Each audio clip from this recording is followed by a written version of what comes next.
Hello viewers, நம்ம உடம்புல இருக்க கெட்ட கொழுப்புகளை வந்து எளிதில் கரைக்கக்கூடிய உணவுகளை பார்ப்போம்.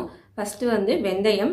வெந்தயம் வந்து ஒரு ஸ்பூன் வந்து நைட்டில் ஊற வச்சுட்டு அதை வந்து காலையில் டெய்லி வந்து சாப்பிட்டுட்டு வரணும். அடுத்த உணவு பார்த்தீங்கன்னா துளசி. துளசியை வந்து ஒரு 10 to 15 இலையை எடுத்து ஒரு டம்ளர் தண்ணியில் போட்டு நல்லா டிகேஷன் மாதிரி அரை டம்ளர் சுண்டோன்னே அதை வந்து டெய்லி காலையிலையும் மாலையிலையும் வந்து குடிச்சிட்டு வரணும்.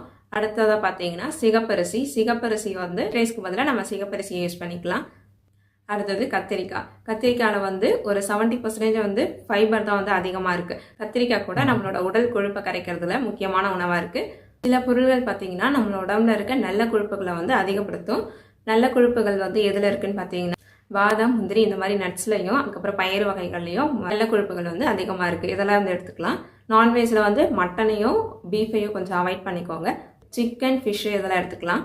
இந்த உணவுகள்லாம் வந்து ஃபாலோ பண்ணிட்டு வரணும். இது மட்டும் இல்லாமல் காலையிலையும் ஈவினிங்லேயும் வந்து ஒரு 1/2 hour to 1 hour வந்து வாக்கிங் போங்க. வாக்கிங் போகிறதுனால நம்மளோட உடலில் இருக்க கெட்ட கொழுப்புகள்லாம் வந்து எரிக்கப்படுது. இந்த உணவுகளையோ உடற்பயிற்சியோ வந்து ஃபாலோ பண்ணிட்டு வந்தால் மட்டும் போதாது. உணவில் அதிகமாக கெட்ட கொழுப்பை சேர்க்கிற நம்ம ஜங்க் ஃபுட்ஸு, ஃபாஸ்ட் ஃபுட்ஸு இந்த மாதிரி ஃபுட்ஸையும் வந்து அவாய்ட் பண்ணிக்கணும். நம்ம சேனலை சப்ஸ்கிரைப் பண்ணிக்கோங்க. அடுத்து ஒரு நல்ல வீடியோவில் சந்திப்போம். தேங்க்யூ ஃபார் வாட்சிங்.